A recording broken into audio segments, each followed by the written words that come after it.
الحمد لله نحمده ونستعينه ونستغفره ونعوذ بالله من شرور أنفسنا ومن سيئات أعمالنا من يهد الله فلا مضل له ومن يضلل فلا هادي له وأشهد أن لا إله إلا الله وحده لا شريك له وأشهد أن محمدا عبده ورسوله يا أيها الذين آمنوا اتقوا الله حق تقاته ولا تموتن إلا وأنتم مسلمون يا أيها الناس اتقوا ربكم الذي خلقكم من نفس واحدة وخلق منها زوجها وبث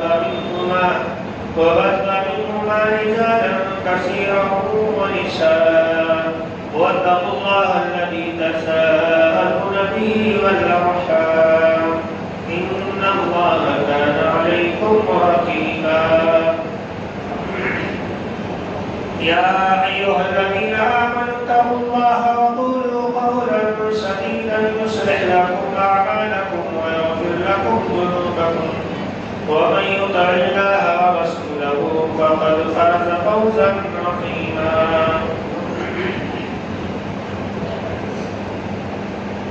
حاضرین مجلس، آج آپ احباب نے 20ویں تراویح ادا کی، 20ویں پارے کی تلاوت بھی کی ہے۔ اس پارے کے اندر بہت ساری باتیں ہیں۔ ایک عقیدے کی بات بھی ہے، پریشانی دور کرنے والا کون، پریشان حال کی پکار سننے والا کون، مصیبت اور تکلیف کے وقت میں دعائیں قبول کرنے والا کون، کیا اللہ کے علاوہ بھی کوئی ہے جو آپ کی پریشانی دور کر سکتا ہے؟ اللہ رب العالمین نے سوالیہ انداز میں یہ گفتگو کی، أَمَّن يُجِيبُ الْمُضْطَرَّ إِذَا دَعَاهُ وَيَكْشِفُ السُّوءَ وَيَجْعَلُكُمْ خُلَفَاءَ الْأَرْضِ۔ لوگوں بھلا یہ بتاؤ، پریشان حال کی پریشانی کو کون دور کرتا ہے؟ پریشان حال کی پکار کو کون سنتا ہے؟ وَيَجْعَلُكُمْ خُلَفَاءَ الْأَرْضِ، اور کون ہے جو زمین کا خلیفہ تمہیں بناتا ہے؟ أَإِلَٰهٌ مَّعَ اللَّهِ، کیا اللہ کے ساتھ کوئی اور تمہارا معبود ہے؟ پریشانی دور کرنے والا کون ہے؟ کیا اللہ کے علاوہ کوئی اور پریشانی دور کرنے والا ہے؟ پریشان جب پریشانی کے وقت میں پکارتا ہے تو اس کی پکار کو سننے والا کون ہے؟ میرے پیارے بھائیوں، حدیث کی کتابوں سے سوال کا جواب لیتے ہیں، سیدنا ابراہیم علیہ السلام کو کون نہیں جانتا ہے؟ شہر میں داخل ہوئے، آپ کی بیوی سارہ بڑی خوبصورت ہے، بادشاہ کو خبر مل جاتی ہے کہ شہر میں خوبصورت عورت آئی ہوئی ہے، اپنے ہر کاروں کو بھیجتا ہے کہ جاؤ پتہ کر کے آؤ وہ کون سی خاتون آئی ہے اور اسے ہمارے پاس بلا کر کے آؤ۔ ہر کارا ابراہیم کے پاس آیا اور کہنے لگا، ابراہیم بادشاہ سلامت نے ہمیں بھیجا، تمہارے ساتھ ایک خوبصورت لڑکی آئی ہے، وہ تمہاری کون ہے؟ اس لڑکی کو بادشاہ کی خدمت میں بھیج دو، بادشاہ کے دربار میں بھیج دو۔ سیدنا ابراہیم علیہ السلام کہنے لگے، وہ میری بہن ہے۔ میرے پیارے بھائیوں، آپ جانتے ہیں کہ وہ ابراہیم کی بہن نہیں بلکہ وہ ابراہیم کی بیوی تھی۔ بہرحال انہوں نے کہا وہ میری بہن ہے، پھر بھی بادشاہ نے سارہ کو بلایا کہ نہیں، سارہ کو میری خدمت میں حاضر کیا جائے۔ حضرت ابراہیم علیہ السلام بادشاہ کی نیت کو جانتے تھے، بڑا عیاش قسم کا بادشاہ تھا، بڑا بد کردار تھا، بڑا بد اخلاق تھا، بڑا بدتمیز بادشاہ تھا۔ حضرت ابراہیم علیہ السلام تمام کچھ تو کر نہیں سکتے، بیوی کو بادشاہ کے دربار میں بھیج دیا، لیکن میرے پیارے بھائیوں بیوی کو بادشاہ کے دربار میں بھیجنے کے بعد ابراہیم رب سے دعائیں کرنا شروع کر دیتے ہیں، اے اللہ اس روئے زمین پر میری مدد کرنے والا تیری ذات کے علاوہ کوئی نہیں ہے، میں نے بدخلق بادشاہ کے دربار میں اپنی بیوی کو اپنی بہن بنا کر کے بھیج دیا ہے، اے اللہ تو ہماری عزت و آبرو کی حفاظت فرمانا، اگر تو حفاظت نہیں کرے گا تو میری بیوی کی حفاظت کرنے والا اس روئے زمین پر کوئی نہیں ہے۔ حضرت سارہ علیہ السلام بادشاہ کے سامنے پہنچتی ہیں، ادھر ابراہیم علیہ السلام دعاؤں میں مصروف اپنے رب کو پکار رہے اپنی بیوی کی عزت بچانے کے لیے۔ ادھر سارہ علیہ السلام جب بادشاہ کے دربار میں پہنچی، بادشاہ ان کی صورت کو دیکھ کر کے فدا ہو گیا، ان کا اس کا من ڈول گیا، اس کے دل میں برا خیال پیدا ہو جاتا ہے، وہ بادشاہ فوراً پڑھتا ہے حضرت سارہ علیہ السلام کی جانب تاکہ وہ اپنی خواہش کو پورا کر سکے، اپنی بری نیت کو پورا کر سکے۔ حضرت سارہ علیہ السلام فوراً دعائیں کرنا شروع کر دیتی، اللہ اس برے وقت میں ہماری عزت کی حفاظت کرنے والا تو ہی ہے، میں تیرے نبی کی بیوی ہوں، اگر میری عزت کو تار کر دیا گیا تو تیرا نبی شکل دکھانے کے لائق نہیں رہے گا۔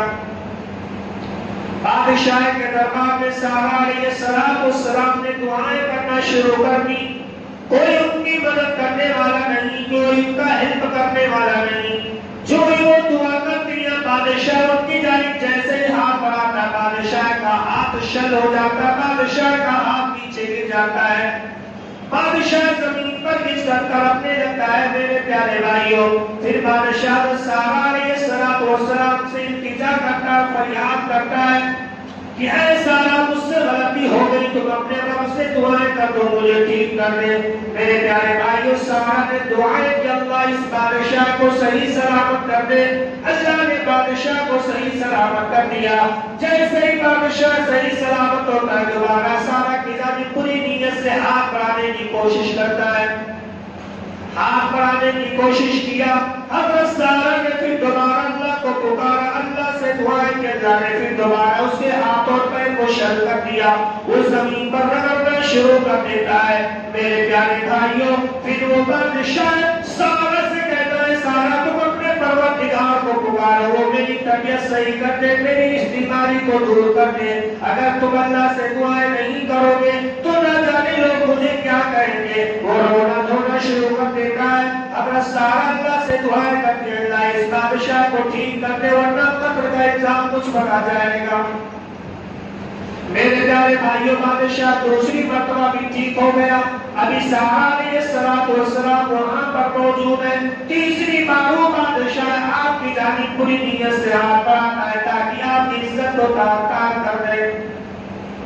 حضرت سارہ علیہ السلام دعائیں کرنے لگی، اللہ اگر میری عزت کو کچھ ہو گیا، میری عزت اگر لٹ گئی تو تیرا نبی کو دکھانے کے لائق نہیں رہے گا۔ اللہ اس روئے زمین پر میری مدد کرنے والا کوئی نہیں، تیرے نبی پر ایمان لانے والا کوئی نہیں ہے۔ اللہ تو ہی ہماری عزت کا محافظ ہے، ہماری عزت و آبرو کی تو حفاظت فرما دے۔ میرے پیارے بھائیوں میری ماں اور بہنوں تیسری مرتبہ بادشاہ کے دربار میں حضرت سارہ نے جب دعائیں کی، وہ بادشاہ کی زمین پر گر جاتا، ہاتھ پیر مارنا شروع کر دیتا ہے، ہاتھ پیر مارنا شروع کر دیا، اب وہ بڑا پریشان ہو جاتا ہے۔ پھر تیسری بار وہ سارہ سے کہتا ہے سارہ تم اپنے رب سے دعائیں کر دو تاکہ میں ٹھیک ہو جاؤں۔ اب سارہ علیہ السلام نے دعائیں کر دی، وہ بادشاہ ٹھیک ہو گیا۔ میرے پیارے بھائیوں سنو آگے کیا ہوا۔ وہ بادشاہ جب ٹھیک ہو گیا اور سارہ کی عزت کو لوٹ نہ سکا، سارہ کے ساتھ اپنا منہ کالا نہ سکا، تو وہ بادشاہ بلاتا ہے اے میرے درباریوں ادھر آؤ، اے میرے مشیروں ادھر آؤ، ایک ہاجرہ نام کی لونی ہے، اس لونی کو لاؤ، سارہ کو تحفے میں دے دو۔ کیا کرو؟ سارا کو پکڑ کر لاؤ اور سارا کو لے جاؤ، حاجرہ کو پکڑ کر کے لاؤ اور سارا کو تحفے میں دے دو۔ میرے پیارے بھائیو، جب سارا علیہ السلام نے اپنی عزت کی حفاظت کر لی، مصیبت میں رب کو پکارا، رب کائنات نے ان کی عزت کی حفاظت فرما دی، ان کی دعائیں قبول فرما دی، اور دعائیں قبول ہی نہیں فرمائے بلکہ خدمت گزار لوٹی بھی عطا کر دی۔ اے سارا بیٹا، تم گھر کا سارا کام کاج کرے تنہا کر رہی تھی، اب آج سے یہ حاضرہ تمہارے گھر کی مکمل کام کریں گی۔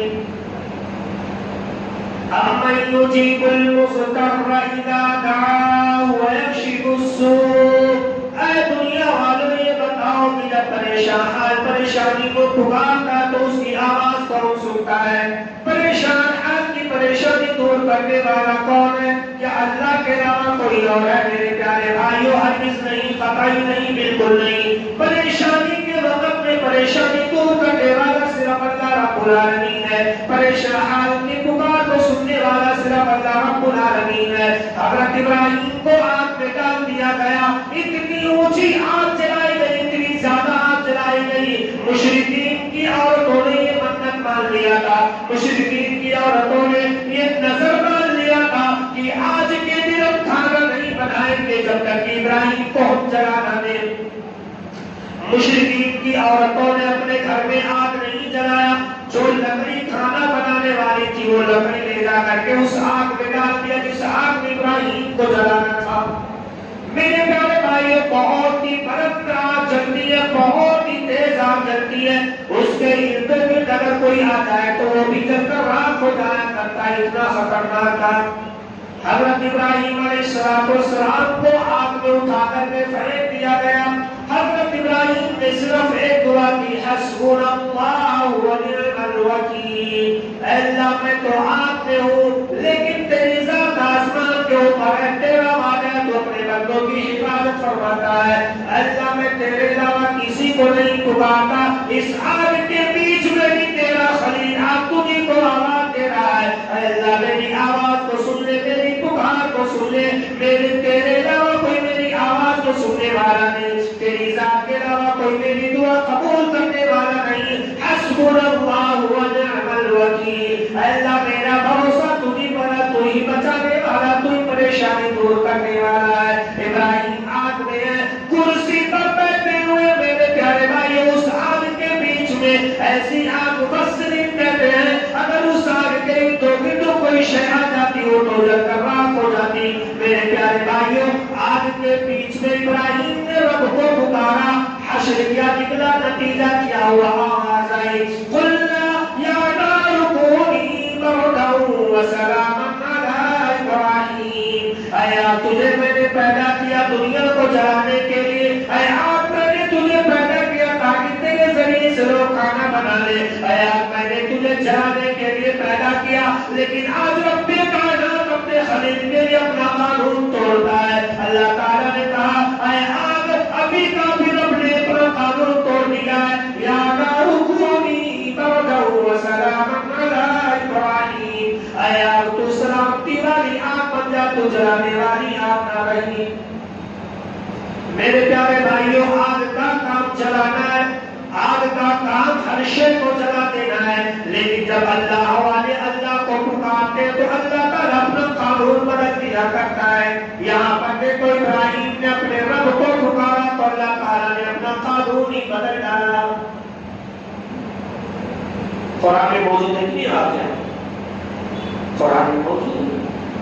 میرے پیارے بھائیوں، اَمَّن يُجِيبُ الْمُضْطَرَّ إِذَا دَعَاهُ وَيَكْشِفُ السُّوءَ۔ پریشان حال کی پریشانی کو کون دور کرتا ہے؟ پریشان حال کے پکار کو کون سننے والا ہے؟ الہ مع اللہ، کیا اللہ کے علاوہ کوئی اور ہے؟ میرے پیارے بھائیوں، ابراہیم علیہ السلام کی عمر مبارک 90 سال ہو گئی، 85 برس کی ہو گئی، ابھی کوئی اولاد نہیں ہے، بڑی فکر ہے اللہ کوئی اولاد عطا فرما دے۔ میرے مرنے کے بعد تیرے دین کی تبلیغ کون کرے گا؟ میرے دنیا سے چلے جانے کے بعد میرے مشن کو لے کر آگے کون بڑھے گا؟ اللہ سے ایک ہی دعا ہے، ربی حب لی من الصالحین، اللہ بس ایک سارے اولاد عطا فرما دے۔ میرے پیارے بھائیوں، بار بار ایک ہی دعائیں کرتے جا رہے، گلے میں کوئی تعویذ نہیں، ربی ابنی من الصالحین، اللہ سے سیدھا پکارنے، کوئی سیڑھی نہیں، کوئی زینہ نہیں، کوئی چھت نہیں، کیونکہ انہیں معلوم ہے کہ اللہ تعالیٰ بہت ہی بڑی عظیم شخصیت ہے، اسے کسی کی ضرورت ہی نہیں ہے، وہ سیدھا پکار کو سنتا ہے۔ ربی ابنی من الصالحین، انہوں نے بار بار دعا کی اللہ اگر میں مر گیا تو اس دین کو پھیلائے گا کون؟ اے اللہ اگر میں اس دنیا سے چلا گیا تو اس مشن کو آگے بڑھائے گا کون؟ اللہ تیرے مشن کو آگے بڑھانے کے لیے ضروری ہے کہ کوئی تم میں بھی اولاد ہو۔ اے اللہ ربی ابنی من الصالحین، تو مجھے ڈھیر سارے اولاد عطا فرما دے۔ میرے پیارے بھائیوں، جب پریشانی کے وقت میں، ضرورت کے وقت میں ابراہیم نے رب کو پکارا تو اللہ نے اسماعیل عطا فرما دیا۔ دیا نہیں دیا؟ أَمَّن يُجِيبُ الْمُضْطَرَّ إِذَا دَعَاهُ وَيَكْشِفُ السُّوءَ، بتاؤ پریشان حال کی پکار کون سنتا ہے، پریشانی کو دور کرنے والا کون ہے؟ الہ مع اللہ، کیا اللہ کے علاوہ کوئی اور ہے جو تمہاری پکار کو سنے؟ کوئی ہے؟ آج لوگ کس کو سناتے ہیں؟ اسے سناتے ہیں جسے بیٹھنے کی طاقت ہی نہ ہو۔ زمین پر تھے، چار لوگوں کی آواز ایک ساتھ نہیں سن پا رہے تھے، پوری دنیا کی بھیڑ لگی، اس کو پکارتے ہیں۔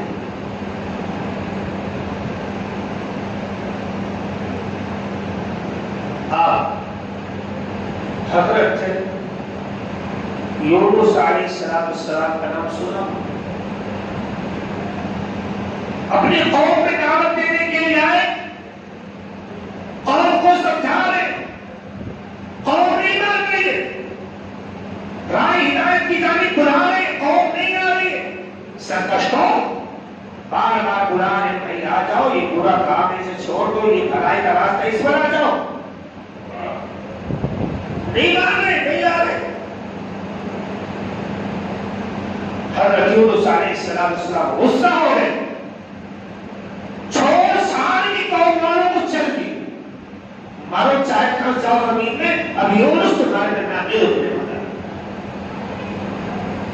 حضرت یونس علیہ السلام کو غصہ آیا، اپنی قوم والوں سے غصہ ہو کر کے قوم سے نکل گئے۔ اللہ نے اجازت نہیں دیا تھا نکلنے کے لیے، میرے پیارے بھائیوں، بنا رب کی اجازت کے قوم سے نکل کر کے چلے گئے۔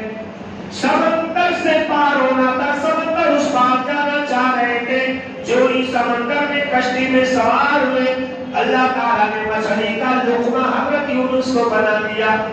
کیا کسی کے ساتھ ایسا ہوا ہے کہ کسی کو مچھلی کے پیٹ میں ڈال دیا گیا یا مچھلی نے نکل لیا گیا اور وہ آدمی زندہ رہے؟ میرے پیارے بھائیوں، حضرت یونس علیہ السلام سمندر میں سفر کر رہے ہیں، قوم والوں سے ناراض ہو گئے ہیں، سمندر اس پار جانا چاہتے ہیں۔ اللہ تبارک و تعالیٰ کو غصہ آیا، نشان عبرت بنا دیا کہ دیکھو جو میری نافرمانی کرے گا اس کا حشر میں ایسا کروں گا، جو میری اجازت کے بغیر کوئی کام کرے گا اس کے ساتھ میں ایسا کروں گا۔ میرے پیارے بھائیوں، اللہ تبارک و تعالیٰ نے حضرت یونس علیہ السلام کو مچھلی کا لقمہ بنا ڈالا، مچھلی کا لقمہ بنا دیا، مچھلی کے پیٹ میں وہ چلے گئے۔ اب حضرت یونس علیہ السلام مچھلی کے پیٹ میں، میرے پیارے بھائیوں، انہیں وہاں پر رب یاد آ گیا، لا الہ الا انت سبحانک انی کنت من الظالمین۔ اللہ مجھ سے غلطی ہو گئی، تو نے اجازت نہیں دیا تھا، اس کے باوجود میں نے قوم کو چھوڑ دیا ہے۔ اللہ میں اس مچھلی کے پیٹ میں ہوں، تو مجھے مچھلی کے پیٹ سے نکال لے۔ اللہ میں سمندر میں مچھلی کے پیٹ میں ہوں، اللہ مجھے سمندر سے اور مچھلی کے پیٹ سے نکال لے۔ میرے پیارے بھائیوں، بار بار مچھلی کے پیٹ میں وہ دعائیں کر رہے ہیں، لا الہ الا انت سبحانک انی کنت من الظالمین۔ اللہ تیری ذات پاک ہے، میں ظالموں میں ظلم کرنے والا ہوں، میں نے بڑا گناہ کر لیا، تیری نافرمانی کی ہے۔ اب مجھے احساس ہو رہا کہ میں نے گناہ کیا۔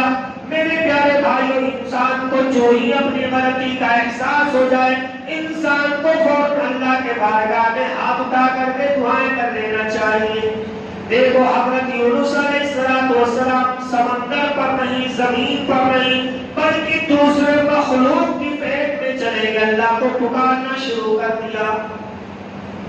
غور کرو، مچھلی آپ کے پیٹ میں کوئی چیز چلی جائے تو شاید کوئی چیز نہ کرے، ورنہ ساری کی ساری چیزیں گل جایا کرتی۔ اتنا ہارڈ مشین اللہ تعالیٰ پیٹ میں بیٹھا کر کے رکھتا ہے۔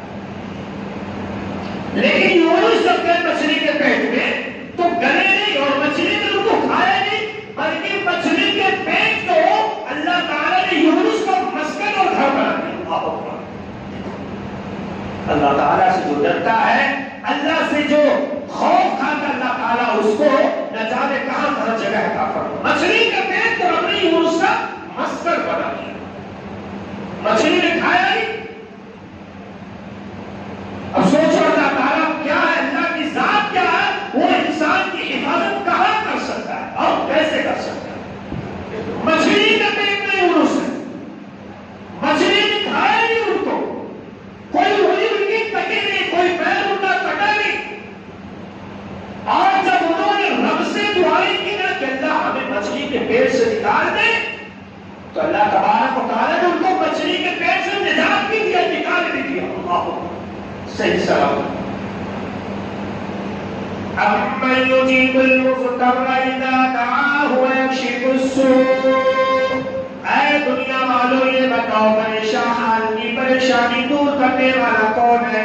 اے دنیا والو یہ بتاؤ پریشان حال کی پکار سننے والا کون ہے؟ أَإِلَٰهٌ مَّعَ اللَّهِ، کیا اللہ رب العالمین کے علاوہ کوئی اور جو پریشانی کو دور کرے؟ میرے پیارے بھائیوں، اگر اللہ کے علاوہ کوئی اور اولاد دینے والا ہے تو اتنے سارے لوگ سکندرا باغ میں بے اولاد ڈاکٹروں کے یہاں دوا کرانے کیوں جا رہے ہیں؟ ذرا کہو اپنے پیروں فقیروں سے کہ سب کو صاحب اولاد بنا دے، اور اتنا زیادہ صاحب اولاد بنا دے کہ سب کے بعد 10 لڑکے لڑکیاں ہو جائیں۔ اللہ رب العالمین کے علاوہ کوئی صاحب اولاد دینے بنانے والا نہیں، اللہ کے علاوہ کوئی پریشانی دور کرنے والا نہیں۔ آج پوری دنیا کے اندر نہ جانے مسلمانوں پر کیسی کیسی پریشانیاں آ رہی ہیں۔ میرے پیارے بھائیوں، دنیا کے وہ سارے لوگ کہاں بیٹھے ہوئے ہیں جو آ کر کے مسلمانوں کی پریشانی کو دور کر دے، جو مسلمانوں کی جان و مال کی حفاظت فرما دے۔ میرے پیارے بھائیوں، اللہ کے علاوہ کوئی ہے ہی نہیں جو پریشانی کو دور کرے، اللہ کے علاوہ کوئی ہے ہی نہیں جو پریشان کی پریشانی کے وقت دعا قبول فرما دے۔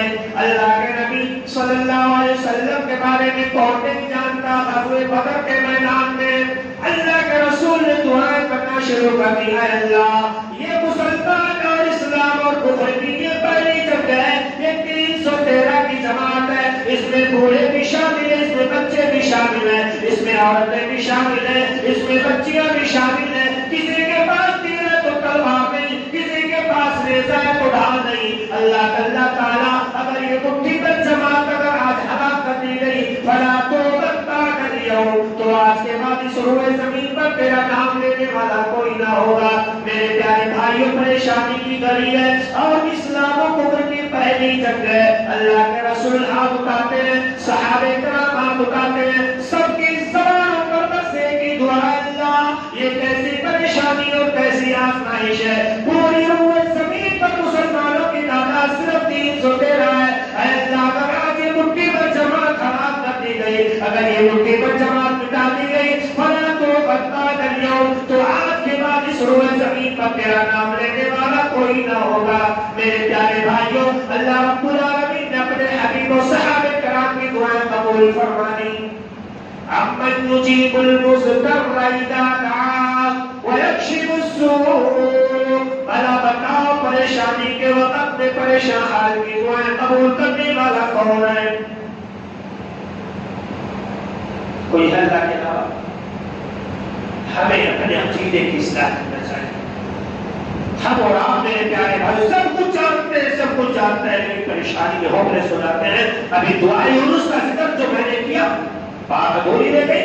دعا یونس و مچھلی کے پیٹ میں بار بار دعائیں کرتے جا رہے ہیں، اللہ تعالیٰ نے مچھلی کے پیٹ سے ان کو نکالا، اور وہ دعا آپ کو یاد، رب کائنات کو اتنی محبوب وہ دعا ہے۔ اللہ کے نبی صلی اللہ علیہ وسلم بیان فرماتے ہیں کہ جو انسان دعائے یونس پڑھنے کے بعد کوئی دعا کرتا ہے، دعائے یونس پڑھنے کے بعد جو بھی دعائیں وہ کرتا ہے، جو بھی چیز وہ اللہ سے مانگتا ہے، اللہ رب العالمین اس کی وہ مانگ پوری کر دیتا ہے۔ کون سی دعا؟ لا الہ الا انت سبحانک انی کنت من الظالمین، یہ دعا یونس ہے۔ اس دعا کے پڑھنے کے بعد آپ جو بھی دعائیں کریں گے، اللہ سے جو بھی چیزیں مانگیں گے، اللہ تعالیٰ آپ کی ساری مانگیں پوری کر دے گا۔ یہ کس کا وعدہ ہے؟ نبی کریم صلی اللہ علیہ وسلم کا وعدہ ہے۔ اللہ رب العالمین سے دعا کرتے ہیں مولا کریم ہم تمام مسلمانوں کو سچا پکا مومن بنا دے، اللہ تبارک و تعالیٰ قرآن و حدیث پر عمل کرنے والا بنا، اللہ تعالیٰ ہماری ساری نیکیاں قبول فرما، سارے گناہ معاف فرما، ساری عبادتیں قبول فرما، آمین۔ وعلیکم السلام ورحمۃ اللہ وبرکاتہ۔